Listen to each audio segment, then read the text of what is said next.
Ok, bueno, vamos a iniciar entonces ahora con... eh, vamos a hacer una pequeña introducción de Azure. Déjame irme... eh, para poder trabajar en Azure, vamos a entrar a algo que se llama portalazure.com.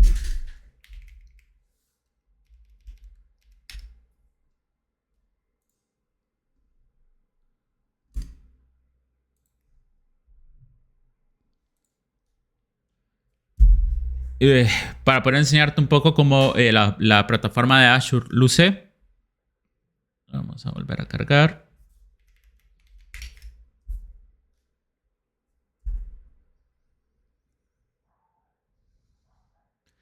Aquí, muy importante, no, claramente este al ser un producto de Azure, aquí pues claramente estamos utilizando el servicio de autenticación también de Azure como tal. Y este servicio de autenticación de Azure, perdón, de Office, ¿no? Recuerda que se utiliza tanto para el Outlook, para la parte de ofimática también. Entonces, es muy interesante, ¿no? Como servicios de autenticación pues nos ayudan a poder conectarnos con distintos tipos de productos que nosotros tengamos en nuestro portafolio. Cuando empecemos a ver el tema de autenticación y autorización, te va a quedar un poco más claro estos dos conceptos que te estoy mencionando. Entonces, esto es como Azure luce. La manera en cómo va a estar organizado es que nosotros vamos a tener en la parte de acá de Azure Services, cuáles son los servicios más comunes o los servicios que más has estado utilizando. Azure por default, la manera en cómo organiza cada uno de los recursos que nosotros vamos levantando es a través de algo que se llama Resource Groups. Los Resource Groups tienden a ser conceptualizados o creados en función de querer contener toda una aplicación donde su ciclo de vida sea el ciclo de vida digamos, de todo el software. Por ejemplo, si yo creé un servicio contable, ¿no? Y el día de mañana yo quiero borrar o desactivarlo, en teoría no debería de ser como de que, voy a borrar solamente esto porque la base de datos de acá, pues me sirve para otro tipo de producto que estoy creando, ¿no? Entonces, eso debería ser una mala práctica. Entonces, los grupos de recursos nuevamente son utilizados para poder crear proyectos. No es como una unidad lógica que a mí me va a agrupar todas las bases de datos, todos los servidores web, todos los Kubernetes, Container Registries, todos los QStorage, los servicios de Machine Learning, etcétera, etcétera, que estén bajo la misma idea de un proyecto o un producto que nosotros estemos trabajando. Otra manera bastante común de cómo se pueden utilizar los grupos de recursos es también para poder diferenciar proyecto y ambiente. Digamos, yo puedo tener el producto contable que yo estoy generando y quiero tener dos instancias de todo, ¿no? Porque una me va a funcionar para el ambiente de QA o para el ambiente de development y el otro me va a funcionar para ya el ambiente productivo. Entonces yo puedo tener un grupo de recursos, por ejemplo, que se llame... vamos a crear uno nuevo. Que se llame, por ejemplo, Count App y lo puedo poner --dev, ¿no? Entonces, todo lo que yo cree, web apps, bases de datos, etcétera, va a estar contenido dentro de lo que va a ser dentro de este grupo de recursos. Claramente yo puedo seleccionar en qué lugar geográfico yo quiero que todos los recursos que yo vaya levantando empiecen a ser configurados. Normalmente East US 2 tiende a ser uno de los más baratos. Y esto es porque ahí se encuentran los servidores más legacy que tenemos de Microsoft. ¿Qué significa legacy? Servidores que pueda que sean un poco más lentos, aunque realmente para los tipos de desarrollo o implementaciones o los tiempos que uno busca está más que bien. Por lo cual tienden a ser centavos más baratos. No, tampoco es que va a ser un ahorro abrupto el que vas a tener, pero definitivamente te da, pues, de una u otra manera, pues, un cierto cost save de esta parte de acá. Pero también puedes trabajar, por ejemplo, con East US, con West US 2, 3. No, esto significa que muy seguramente Microsoft tiene diferentes data centers en cada una de estas regiones. Y como puedes ver, también tenemos regiones como, por ejemplo, Asia, Canadá, Europa, México. Tenemos, por ejemplo, servidores que están directamente en Israel, en Qatar, etcétera, en Japón, etcétera, etcétera, etcétera, ¿no? Entonces, aquí es muy interesante saber cuál debería ser la región más correcta que nosotros debemos de crear al momento que nosotros estamos definiendo la arquitectura, o bueno, cuando ya estamos acá, claramente ya las debemos de tener más que clara, pero la región en la cual nosotros vamos a hacer el release o el despliegue de cada uno de nuestros recursos va a ir basado en dos decisiones. Claramente pueden ser muchísimas más, pero yo te dejo dos. La primera va a ser en función de la latencia que nosotros vamos a tener con el sector más grave de nuestros clientes. Por ejemplo, si yo sé que la mayoría de mis clientes van a estar en Centroamérica o van a estar en Honduras, a nivel de latencia, muy seguramente pueda que te convenga más tenerlo en el centro de México. ¿Por qué? Porque físicamente vamos a estar más cerca de los servidores de México que de los servidores, digamos, de Israel. ¿De acuerdo? Entonces, va a influir muchísimo en la latencia de cómo vas a recibir respuesta de tus servicios, dependiendo de dónde tú empiezas a desplegar cada uno de los recursos que vamos a estar utilizando. Esa nuevamente es una razón muy importante. Otra que debemos de tomar en cuenta es el nivel de privacidad que existen en los datos. Europa particularmente tiene un modelo de privacidad de datos muy estricto, ¿no? De que la data de los europeos, por ejemplo, no debería de salir de Europa, no físicamente. Geográficamente, los servidores de la data de la gente de Europa debería de estar siempre dentro de la región de Europa.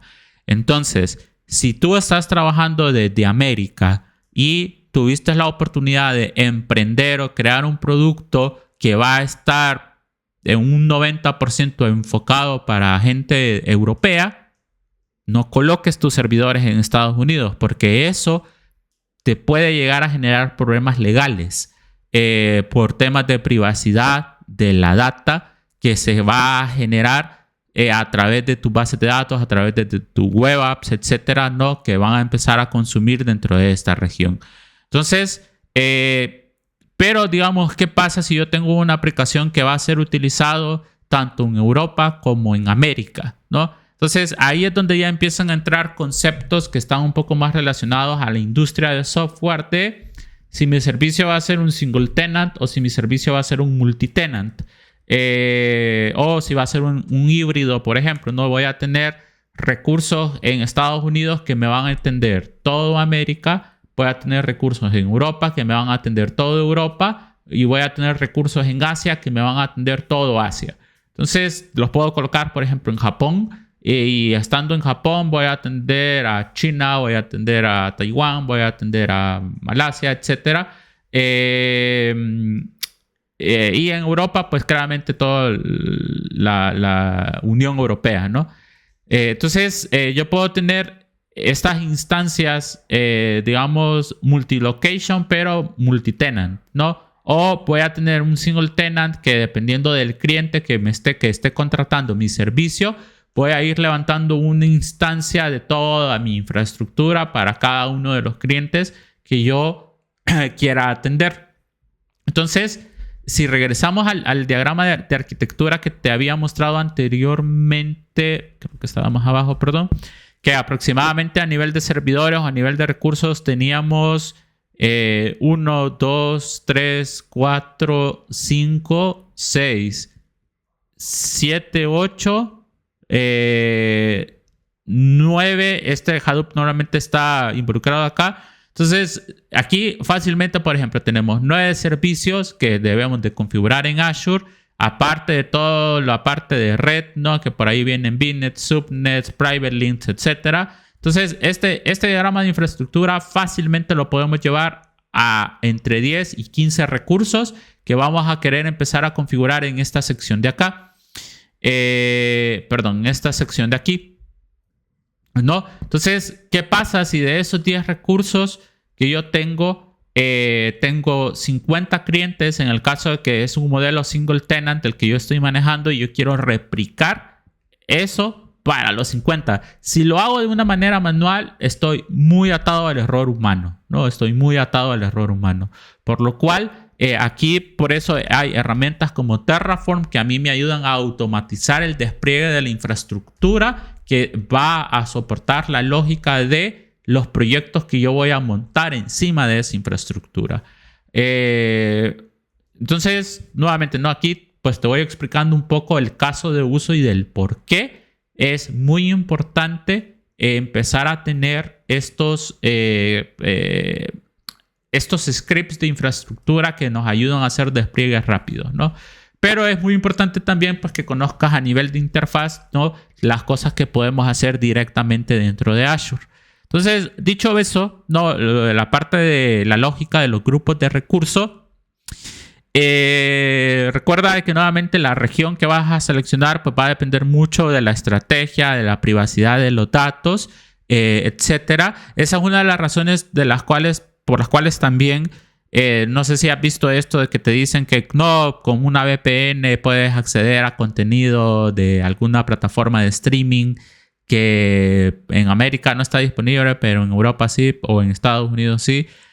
No siempre tiene que ver por un tema de... Claramente hay muchos casos en los que algunas productoras dicen, no, este contenido no quiero que esté para América, o etcétera. Entonces, simple y sencillamente no lo habilitan. Y claramente, pues teniéndolos segmentados por regiones, pues es muchísimo más fácil, ¿no? Entonces, las VPNs, ¿no? Que a veces uno configura, lo que hacen es que tunelean, pues realmente hacia qué infraestructura nosotros vamos a apuntar, ¿no? Eso hacia qué infraestructura vamos a apuntar dependiendo de nuestra IP, pues puede ser configurable a través de gateways, etcétera. Y pues bueno, no siempre la restricción de contenido, o no solo porque tengamos una VPN, significa que vamos a tener una mejor experiencia. Recuerda de que es porque tal vez físicamente el contenido que está en Europa, no es porque vive en Europa, y pues lo que va a suceder es que vamos a tener una latencia muy alta, ¿no? O sea, son cosas que hay que tener en consideración, ¿no? ¿Por qué un producto dice, no, este contenido solo está en Europa, este contenido está acá? Tiene mucho que ver por la parte legal también, ¿no? Y bueno, dicho eso, algo muy importante de los grupos de recursos, que nuevamente recuerda que el grupo de recursos, y esto es muy importante que lo tengas en cuenta, es una unidad lógica que me ayuda a contener todos los recursos que yo voy a estar creando, y que esos recursos normalmente están agrupados bajo la lógica de un proyecto. Yo he trabajado en algunos lugares que los grupos de recursos, de hecho, los usan para poder contener todos los tipos de recursos, de un mismo tipo de recursos. Por ejemplo, tienen un grupo de recursos para todas las web apps, un grupo de recursos para todas las bases de datos, un grupo de recursos para todos los servicios de machine learning, etcétera, que es válido también. Nuevamente, al final del día, esto también se va a terminar de alinear con la estrategia o la gobernanza de TI que se empiece a generar.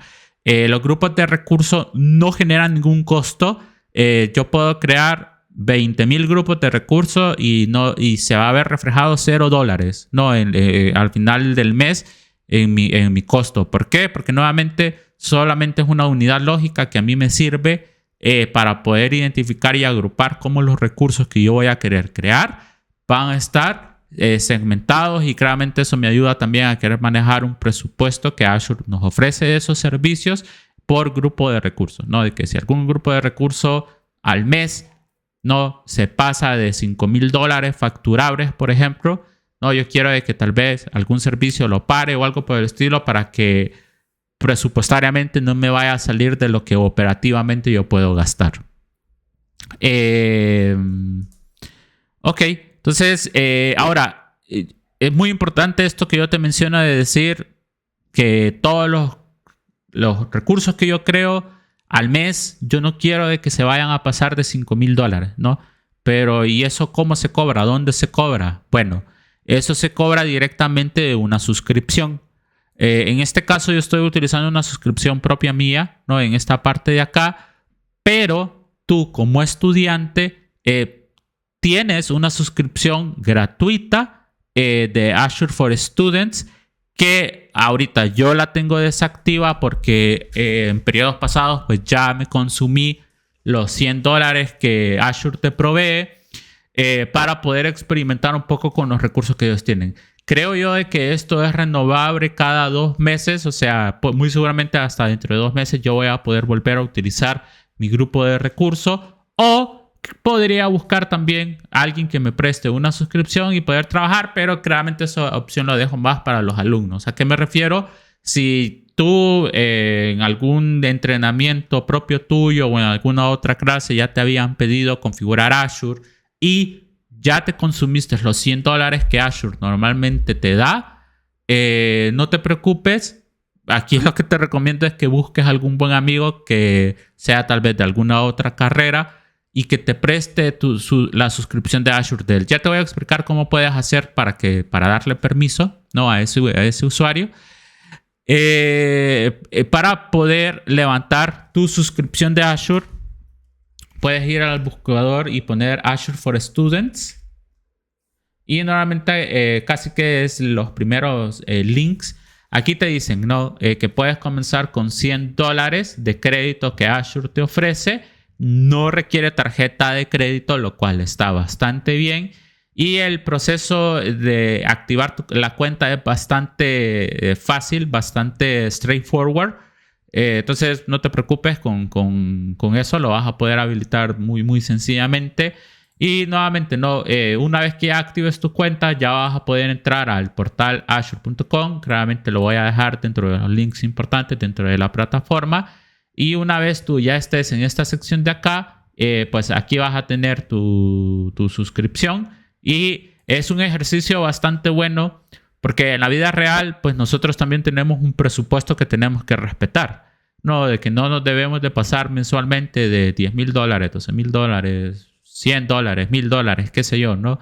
Entonces, que también tengamos el ejercicio de cuidar estos $100, ¿no? Durante este periodo es una buena manera de ver también cómo gestionas tus recursos, porque nuevamente esto corre en la nube y de algún lado se tiene que cobrar.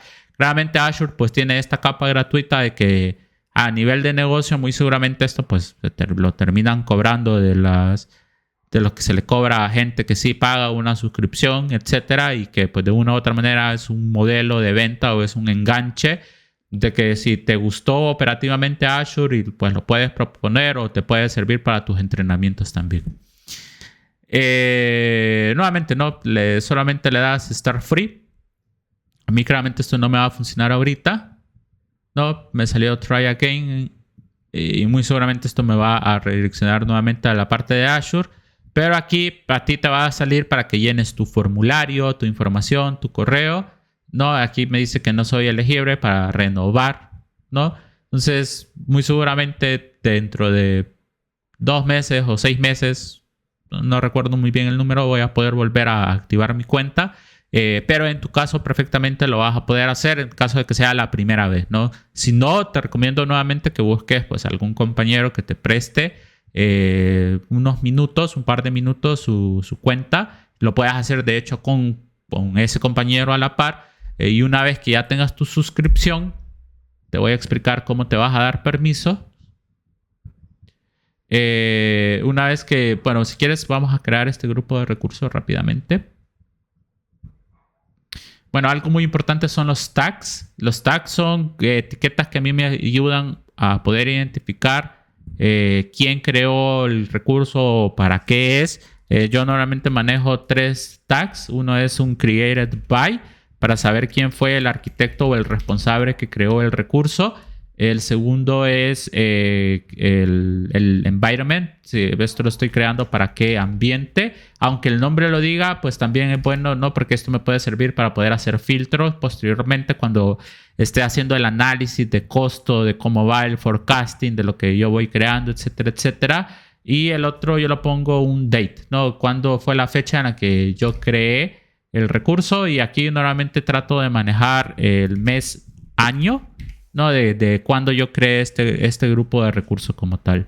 Entonces, nuevamente le das review y una vez que hayas pasado todo, te crea el grupo de recursos, te puedes ir a esta sección de acá. Como puedes ver, está vacío, pero aquí tenemos el grupo de recursos para poder crear nuestra aplicación de contabilidad, ¿no? Por darte un ejemplo.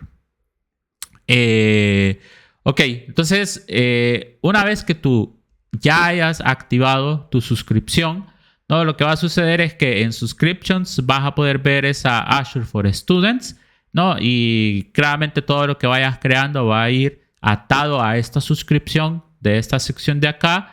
Y pues todos los costos pues claramente se van a ir tomando de esos $100 que Azure te haya asignado, ¿de acuerdo? Ok, entonces dicho eso, solo para recapitular un poco, ¿no? lo que hemos mencionado hasta el momento. Suscripciones, Azure te da una capa gratuita y la puedes activar con tu cuenta institucional educativa, en este caso con tu cuenta de Luna.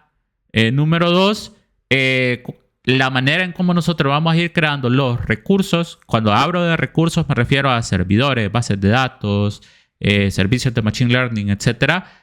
Todos ellos tienen que ir atados a un grupo de recursos donde ese grupo de recursos normalmente o conceptualmente a mí me denota una aplicación en general que yo voy a querer desarrollar.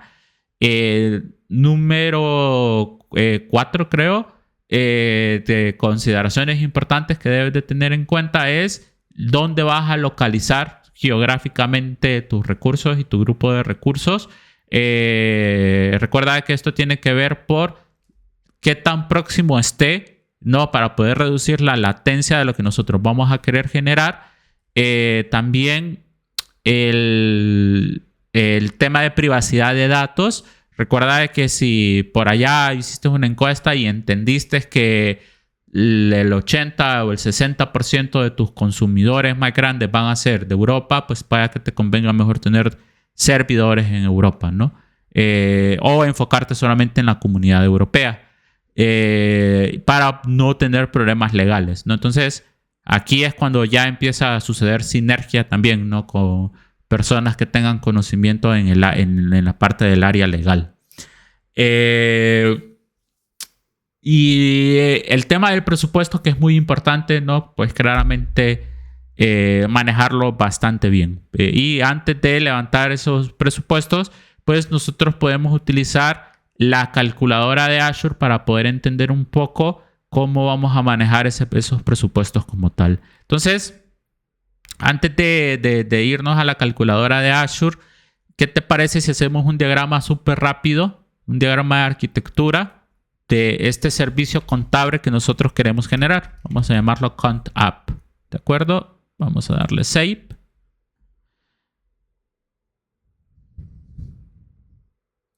Y vamos a hacer que sea un servicio contable muy sencillo.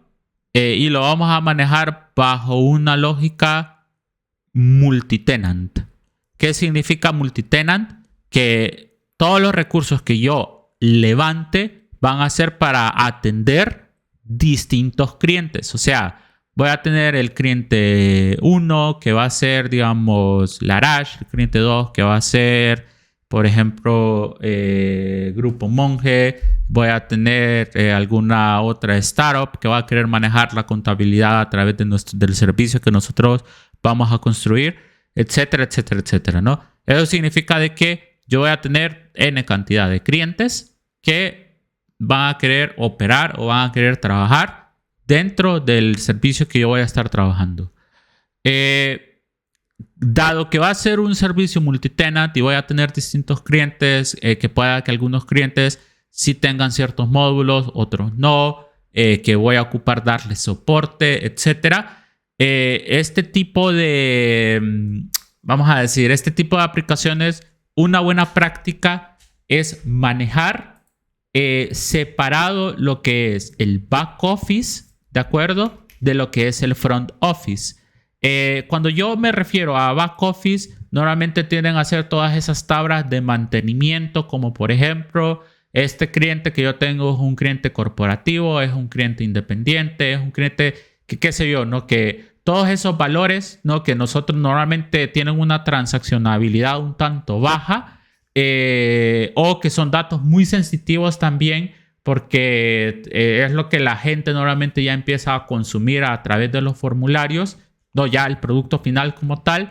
Por ejemplo, las partidas contables, que esté, por ejemplo, alineado siempre con las leyes de Honduras, de que se apliquen ciertas tasas, qué sé yo, que claramente todo eso va a ir configurable a nivel de base de datos, pero a nivel de interfaz, ¿quién lo debería de utilizar?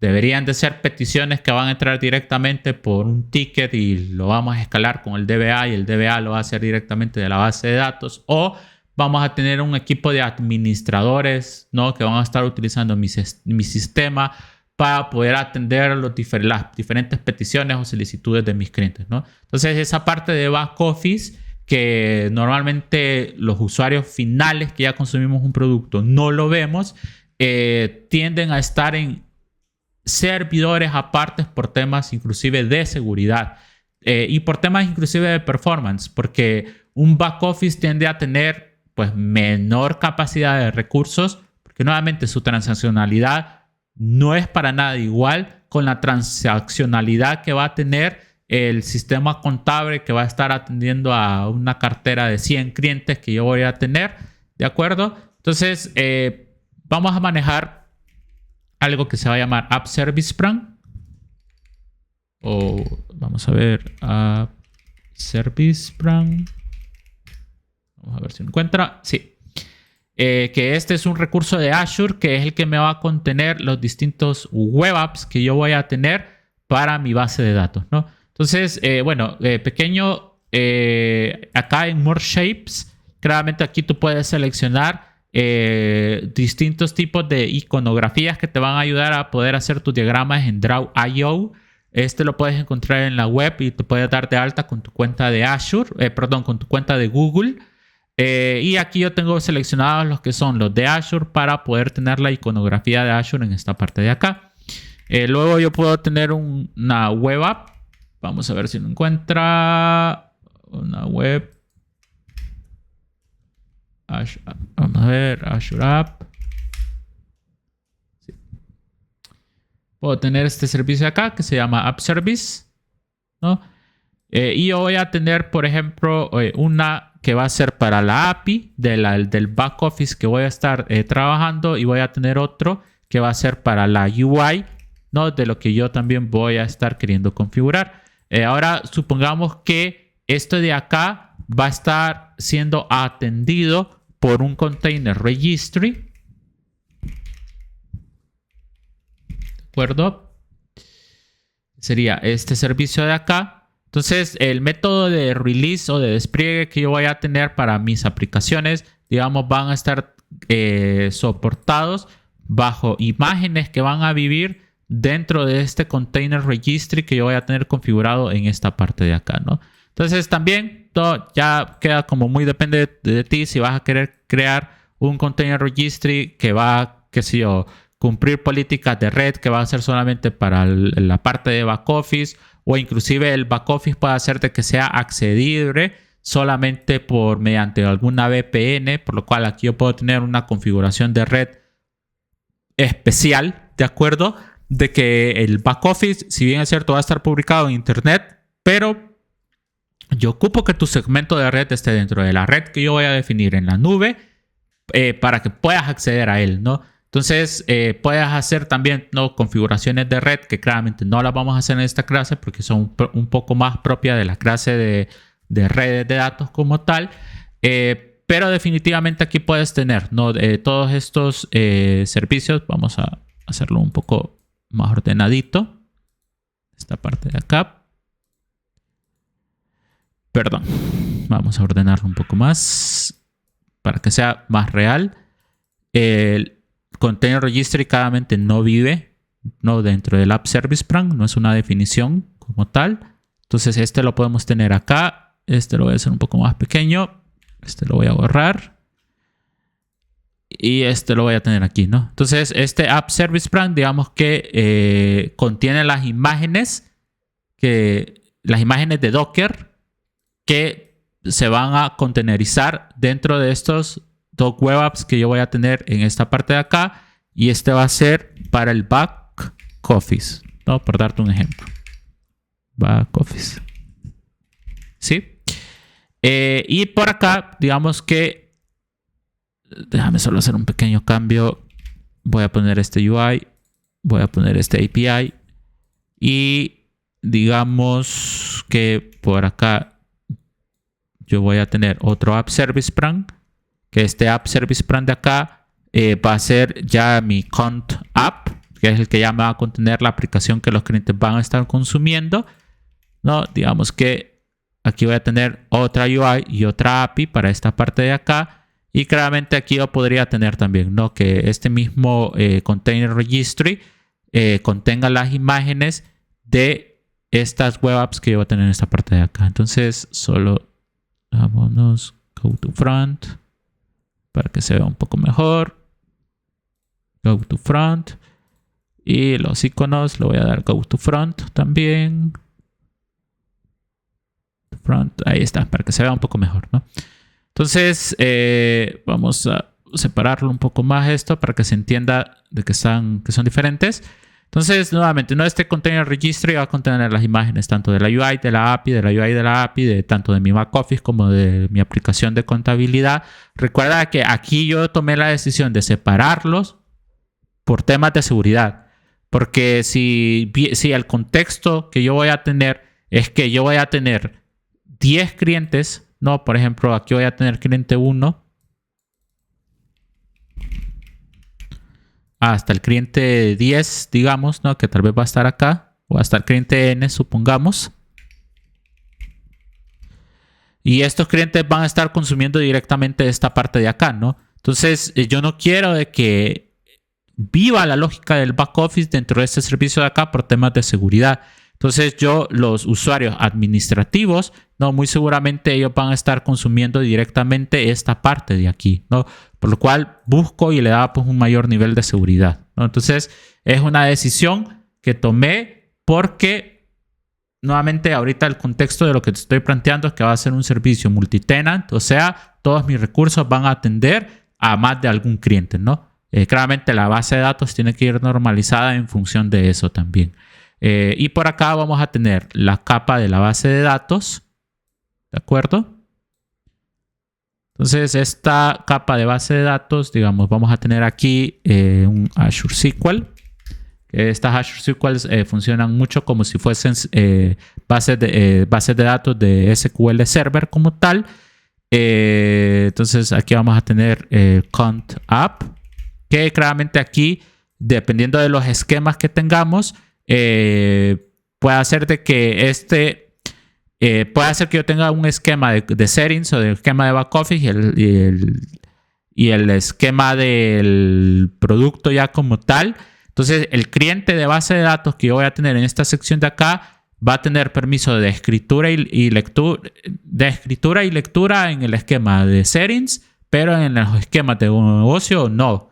Y este va a ser lo contrario, no va a tener permisos de escritura y lectura en el esquema de la base de datos del producto como tal, pero en el esquema de settings, que es el que ya va a estar más relacionado al back office, va a tener solamente permisos de lectura, ¿no? Entonces, a nivel de SQL, también puedo empezar a definir la estrategia de cómo yo voy a ir creando los distintos usuarios que van a estar funcionando en la base de datos, ¿no? Y claramente esta parte de acá pues ya conecta directamente con la base de datos, ¿no? Entonces vamos a darle to front a esta parte de acá, to front, ¿de acuerdo? Y aquí pues tendríamos lo que es mi servidor de base de datos. Entonces, dejémoslo hasta acá. Un diagrama bastante sencillo, bastante fácil de entender, ¿no? De cómo nosotros podríamos estar configurando este pequeño servicio contable que va a tener una UI, va a tener una API. Claramente esto lo podemos expandir muchísimo más, ¿no? Como por ejemplo el caso de uso de que un usuario suba todas sus facturas y que un servicio de Machine Learning agarre las imágenes de todas esas facturas y me las coloque en una tabla, ¿no? Ya con su información, con cuánto fue el importe, cuánto fue el impuesto, etcétera, etcétera. Que eso claramente debe de suceder en un proceso background, ¿no? Yo no puedo darle la responsabilidad a la API que haga todo ese procesamiento de extraer texto de las imágenes, colocarlo en una base de datos, porque sería una mala experiencia para el usuario, ¿no? Si yo tratara de hacer ese tipo de implementación. Entonces, ya teniendo este pequeño diagrama de arquitectura, ¿no? O esta propuesta que tengo en esta parte de acá, llevémoslo ahora a la calculadora de Azure. Para poder hacer eso, nosotros nos podemos ir a Azure Calculator, en esta parte de acá. Nos podemos ir, bueno, acá en Pricing Calculator, pues quiero ver que no tenga nada, no. Aquí nosotros vamos a tener todos los distintos tipos de servicios que Azure nos ofrece. Por ejemplo, en la parte computacional, si lo que quieres hacer es levantar una máquina virtual, si quieres levantar una máquina tipo batch, ¿no? Que normalmente son máquinas virtuales a las cuales no puedo atender, pero sí puedo hacer deployments de código, etcétera, etcétera, ¿no? Entonces, la verdad que el marketplace de Azure es bastante bueno. Tenemos distintos tipos de servicios, ¿no? Que nos pueden servir para poder hacer configuraciones bastante escalables y bastante complejas, dependiendo del producto que nosotros querramos levantar, ¿no? Entonces, de storage, por ejemplo, tenemos storage accounts, ¿no? Tenemos Elastic SAMs, que son Storage Area Networks. Pero aparte de web, como te mencionaba, tenemos los App Service Brands, que ponemos API Gateways también en el caso de que queramos tener una interfaz que todos se conecten ahí, pues que la API enrute dependiendo de la IP, dependiendo de los roles, etcétera, cuál debería ser la sub-API o el microservicio que debería de consumir. Tenemos servicios para mobile, de contenedores, de bases de datos, de analítica, de machine learning, de Internet of Things, etcétera, etcétera, etcétera, ¿no? Recuerda que por ser Azure no significa, por ser Microsoft, no significa que es que todo va a ser tecnología de Microsoft, ¿no? Claramente aquí yo puedo levantar bases de datos de MySQL, de Postgres, puedo levantar servidores de Linux con Ubuntu, con Fedora, etcétera, que pues se van a adecuar a la infraestructura y a la necesidad que yo tengo, ¿no? Simple y sencillamente Microsoft es el dueño de todos esos servidores que nos van a ayudar a poder hacer la implementación de nuestros servicios. Entonces, según nuestro diagrama de arquitectura, pues iniciamos con el top. Vamos a ocupar algo que se llama Container Registry, que es este servicio de acá. Cuando nosotros colocamos este servicio de acá, nota que aquí nos dice cuánto nos va a cobrar dependiendo de la región en la que estemos. Entonces, por ejemplo, aquí East US 2 con East US, por ejemplo, pareciera que tiene el mismo precio como tal. Podemos tener distintos tipos de tiers, el básico, el estándar, el premium. Esto va a depender claramente de por ejemplo, el premium me da redundancia geográfica, lo que significaría de que yo puedo hacer el push de una imagen de Docker que va a estar en México y automáticamente o geográficamente esto también lo va a colocar en Europa, lo va a colocar en Estados Unidos, lo va a colocar en Asia. Ahí ya va a depender claramente de cómo nosotros tengamos configurado geográficamente este servicio que nosotros vamos a querer implementar, ¿no? Entonces, para nosotros vamos a ver la diferencia del básico con el estándar. Pareciera que podría ir tal vez en la parte del CPU, ¿no? Pero bueno, vamos a dejar el básico, Y aquí vamos a tener un registry que va a estar funcionando, digamos, por 30 días. No vamos a querer un extra storage. Recuerda que esto, por ser un sistema, al final del día viene siendo una especie de storage, ¿no? Que lo único que va a hacer es contener las imágenes que nosotros vamos a estar trabajando. Y claramente, pues eso se puede conectar directamente con un Kubernetes, con un containerizador de una web app como tal, que nos va a dar ese servicio, ¿no? Entonces, aquí nos da que 100 minutos de container builds son gratuitos. Recuerda que una vez que nosotros hacemos el build de una imagen, eso lo hacemos directamente en Container Registry para poder publicarlo. Entonces aquí hay un tiempo también que se tiene que cobrar por esa parte y los primeros 100 minutos son gratis, que estamos hablando de más de una hora. Normalmente un build no vienen yendo como entre de 2 a 3 minutos y deberías de hacer muchos builds, ¿no? al mes, creería yo, como para pues realmente alcanzar estos 100 minutos, ¿no? Solamente va a ser un registry. El CPU creo que aquí nos indica que es uno el que tenemos. No se ve muy bien, ¿no? Y cuántos segundos más esos CPU van a estar trabajando, ¿no? Entonces, digamos que por allá, por X o determinada razón, tenemos 50 clientes y esos 50 clientes pues sí nos van a consumir muchos builds, aunque vamos a tener un container registry por cliente también, ¿no?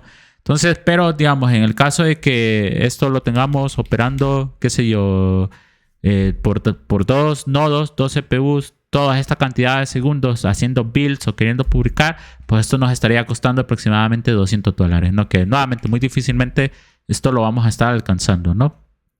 Entonces, lo vamos a dejar así tal cual. Lo vamos a dejar el básico que nos da 100 minutos de builds. El storage está interesante porque no sé realmente cuánto nos estarían cobrando, pero está interesante que aquí nos dice que storage por 30 días nos andan cobrando 0.003 dólares, o prácticamente centavos, por giga. Entonces, si yo aquí suponiendo, ¿no?, de que en 30 días yo voy a estar consumiendo 1 giga, pues eso sería 10 centavos por día. Yo voy a estar consumiendo 1 giga, ¿no? Entonces en centavos eso serían 10 centavos, ¿no? Prácticamente. Lo cual esto me levantaría a $5. Entonces, nuevamente, si ya antes utilizabas Docker, pero ya de una manera productiva, ¿qué significa eso a nivel de costo? Pues por lo menos ahora ya sabes que mensualmente eso va a ir aproximadamente entre 5 y 6 dólares, ¿no? Entonces aquí ya te vas a hacer una idea, ¿no? De que operativamente para yo quedar tabla, entonces yo ya sé de que lo mínimo que ahorita yo debería de cobrarle por lo menos a un cliente podrían ser 5 dólares. O podría ser $1, asumiendo de que yo espero al mes tener por lo menos 6 clientes.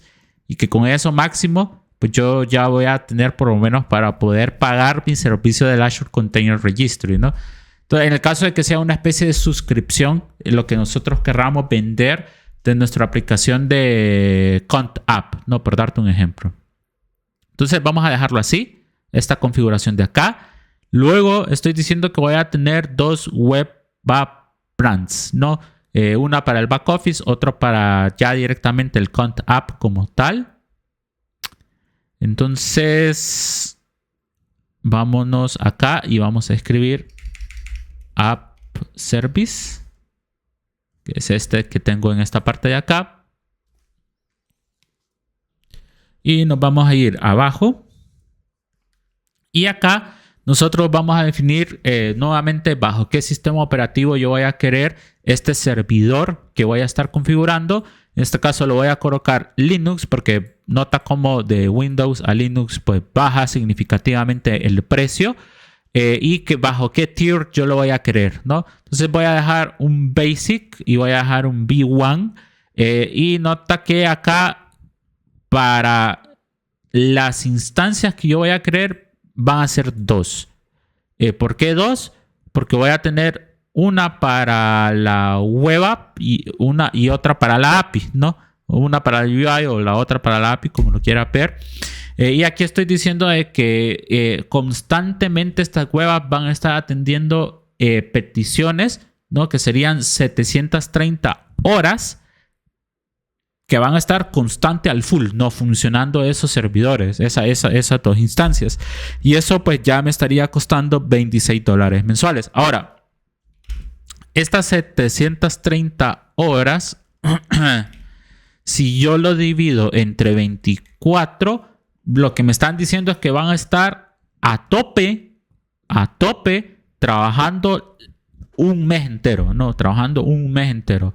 Y no necesariamente va a ser cierto esto, ¿no? Si realmente nuestra aplicación viene pues iniciando, sabemos de que hay horas muertas también, que los clientes no lo van a estar utilizando. Entonces aquí tú podrías precalcular también esto, ¿no? Y decir, bueno, pues realmente mi API no va a estar a tope funcionando las 730 horas, sino de que tal vez van a ser 500 horas, por darte un ejemplo, ¿no? Que eso sería 20 horas. No, yo diría inclusive un poco menos, digamos 400 horas, que son 16 horas, ¿no? Digamos 2/3, ¿no? Del día. Está más que bien. Entonces podríamos dejarlo en 400 horas. Y esto nota como para 2 instancias, que pues puede hacer que sea para el back office. ¿De acuerdo? Nos estaría costando $14, ¿no? Entonces vamos a agregar otra vez el App Service Plan. Vamos a poner 2 instancias. Y acá lo que podríamos hacer es colocar un B2. ¿Por qué un B2? Porque tal vez este ya va a ser el que... Bueno, de hecho, pequeña corrección. Esto definitivamente debería ser muchísimo menos porque es el back office, ¿no? El back office no se va a estar utilizando a full, ¿no? Pueda que sea muchísimo menos tiempo, de hecho.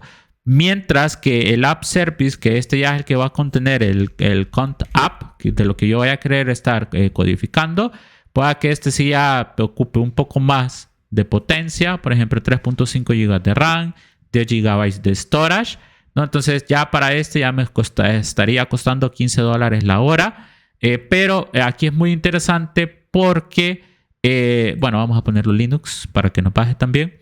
Pero de aquí es muy interesante también porque no van a ser las 730 horas, sino que puede hacer que quizás sean las 400 que habíamos pensado anteriormente. ¿De acuerdo?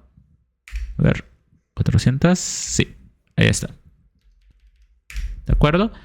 Y ya pues con esto nota que ya tendríamos $28 más dentro de nuestro presupuesto, ¿no?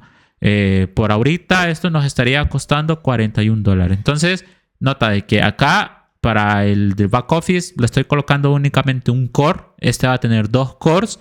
Este va a tener 1.75 GB de RAM y este va a tener 3.5 GB de RAM. Ambas tienen 10 GB de storage. Que estos 10 GB de storage no son de base de datos. Son el disco duro que yo le estoy seteando a ese servidor web para poder contener los archivos que prácticamente tienen el proyecto, ¿no? Que prácticamente van a tener los scripts de Java, scripts de Python, etcétera, lo que yo estoy desarrollando, algún modelo que hayamos entrenado y queremos que esté viviendo directamente dentro de la web app también, pues podrían estar contenidos dentro de estos 10 GB. Nota de que si estos servidores fuesen, digamos, servidores que van a estar corriendo exclusivamente LLMs de manera local, pues ya se quedan cortos a nivel de storage, ¿no? Porque normalmente fácilmente te puede pesar 40 GB un único modelo de LLMs, ¿no? Un Llama, por ejemplo, con unos 7 billones de parámetros, ¿no? Pero tranquilamente puede andar pesando unos 14, 20 GB. Entonces, eso ya es storage de la lógica del código de tu proyecto, ¿no? Que es lo que nosotros estamos reservando en esta parte de acá. Entonces, bueno, hasta el momento, ¿cómo va nuestra cuenta? Va a $41 mensuales, ¿no? De lo que nos podría llegar a costar nuestra aplicación. Ahora vamos a agregar la base de datos, que sería esta de acá. ¿De acuerdo? En este caso yo voy a agregar la Azure SQL y no va a ser un Elastic Pool, va a ser a través de otro servicio que se llama DTUs. Lo voy a manejar en uno básico. Y nota de que una básica de 5 DTUs que tiene 2 GB de storage, el almacenamiento, si no me recuerdo, creo que eran como 40 gigabytes, si no mal recuerdo. No, digamos que también va a estar operando las mismas 400 horas que va a estar trabajando, o 16 horas, no, que va a estar a tope al día trabajando. Esta base de datos me puede ir costando $2, ¿no? Bastante económica. Lo podría manejar inclusive en un estándar, en un S1, ¿no? 400 horas me podrían dar costando 16 horas. En el caso de que ocupe más potencia, este ya tendría 20 DTUs. DTUs es una combinación, es una unidad propia de Microsoft de base de datos que te combina procesamiento con RAM. Entonces, una S1 de 20 DTUs con 250 GB, este sí ya es storage del almacenamiento de las tablas que nosotros querramos normalizar como tal. Esto ya me podría ir costando unos 16 gigabytes, unos $16, ¿no? En total, esto me estaría costando $57 mensuales. Eso significa que bajo el presupuesto que Microsoft a nosotros nos otorga, tendríamos perfectamente para poder correr 2 meses tranquilo. Claramente esto recuerda que son 400 horas a tope y pues tú muy seguramente lo vas a estar utilizando más para un ambiente de desarrollo. Y muy importante, puede hacer que este sea tu estimación para tu ambiente de environment, para tu ambiente de dev en QA, y que tu ambiente de producción, digamos, ya sea un poquito más robusto, que tal vez la web productiva tenga un poco más de base de datos, aunque realmente yo lo dejaría así por el momento. De hecho, para dev, más bien lo bajaría a un B1 si este realmente fuese development, por lo cual nota cómo me baja el costo a $42. Y ya el que fuese el ambiente productivo como tal, vamos a ver si esto lo puedo cronar, si lo puedo copiar.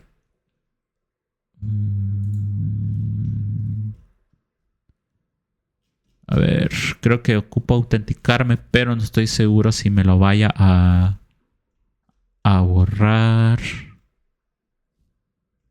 Bueno, lo podemos replicar súper rápido, ¿no? Digamos, este va a ser DevQA. Vamos a generar el ambiente de producción.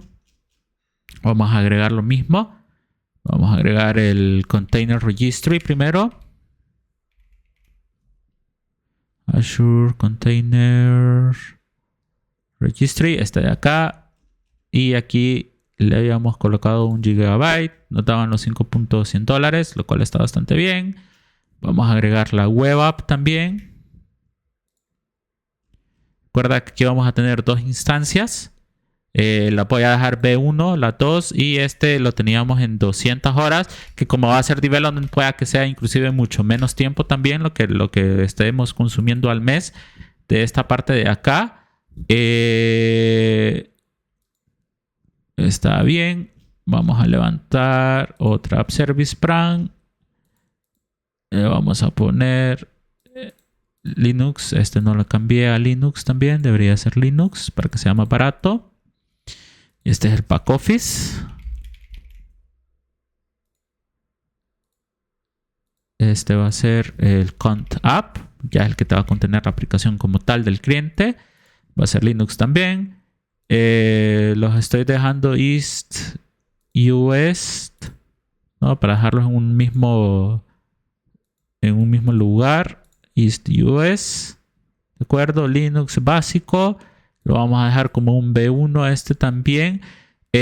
Hay otra capa que se llama Development, que es inclusive un poco más, pero la verdad está muy parecido al Basic, ¿no? El de Development.